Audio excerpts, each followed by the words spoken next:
tarde, mais uma videoaula para os segundos anos do ensino médio. Vamos lá. Temos primeiramente uma tabela com vários coeficientes linear de alguns elementos, de algumas substâncias: aço, alumínio, cobre, ferro, latão, ouro, prata, vídeo. Isso também já está no outro slide sem som. Primeiro exemplo, vamos lá. O comprimento de um fio de alumínio é de 40 metros a 20 graus Celsius. Sabemos que o fio é aquecido a até 60 graus Celsius e que o coeficiente de dilatação linear do alumínio é de 24 vezes 10 a menos 6 graus Celsius elevado a menos 1. Determine dilatação do fio e comprimento final do fio. Vamos lá. Então, primeiramente, destacando os dados do exercício, comprimento,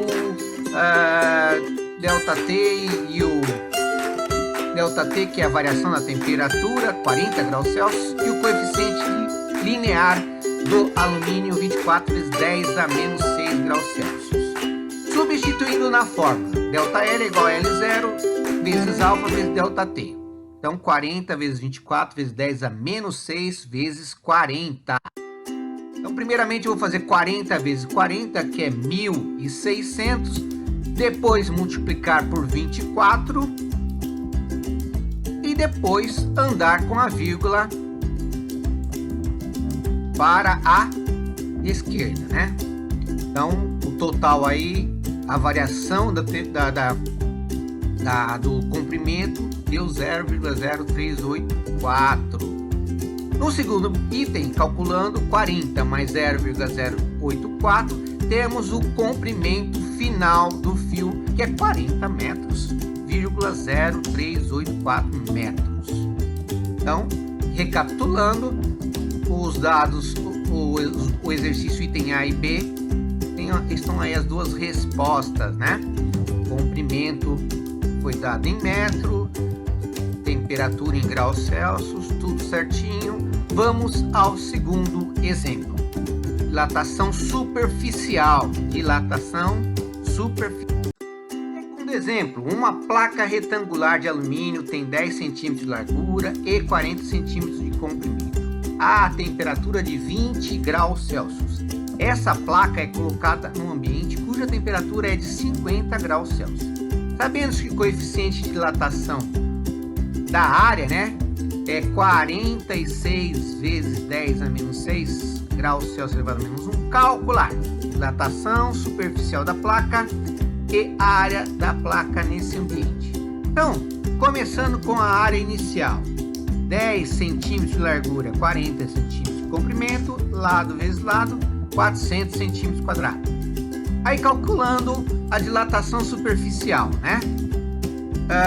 400 vezes 46 vezes 10 a menos 6 vezes 30, que vai dar 0,5552. Então, a variação da superfície é de 0,552 centímetros quadrados.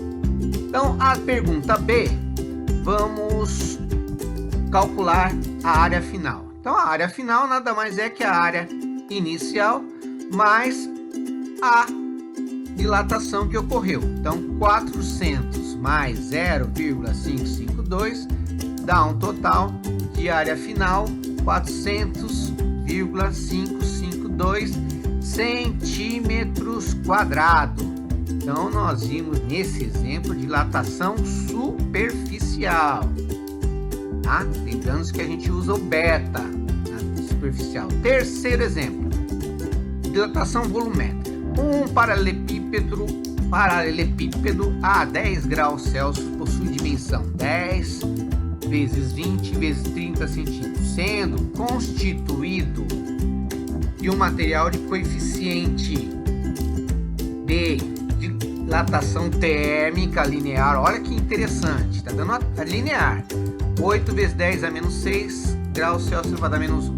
Determine o acréscimo do volume.